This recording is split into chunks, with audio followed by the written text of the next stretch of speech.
আমাদের পাত্রী উপজেলায় একের পর এক থেকে 1.5 মাসের মধ্যে 3টি ঘটনা ঘটল। এখনো পর্যন্ত কোনো ইসলামিক দল বা কোনো রাজনৈতিক দলকে দেখলাম না আমাদের মা বোনদের রক্ষা করতে এগিয়ে আসতে। আমাদের পাত্রী উপজেলায় একের পর এক মুসলিম নারীদের টার্গেট করে হিন্দুত্ববাদীরা বিভিন্ন কৌশলে তাদের সাথে সম্পর্ক গড়ে তুলে অনৈতিক কাজ করে যাচ্ছে।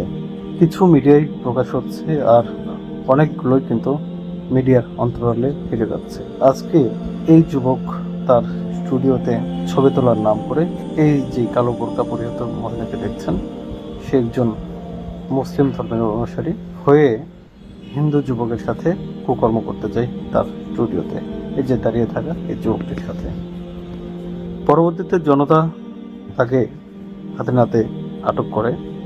আটকের পর কিছু লোক ওখানে ছিল এই হিন্দু যুবককে বাঁচানোর জন্য টাকাকে উঠে পড়ে লেগেছিল বলে আমার কাছে তথ্য এসেছে।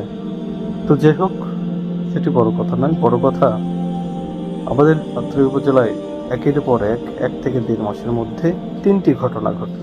এখনো পর্যন্ত কোনো ইসলামিক দল বা কোনো রাজনৈতিক দলকে দেখলাম না আমাদের মা বোনদের রক্ষা করতে এগিয়ে আসতে। এই হিন্দুরা বিভিন্ন কৌশলে আমাদের মা বোনদের ফুসটিয়ে ফাসটিয়ে তাদের সাথে সম্পর্ক করতে উদ্বুদ্ধ করে।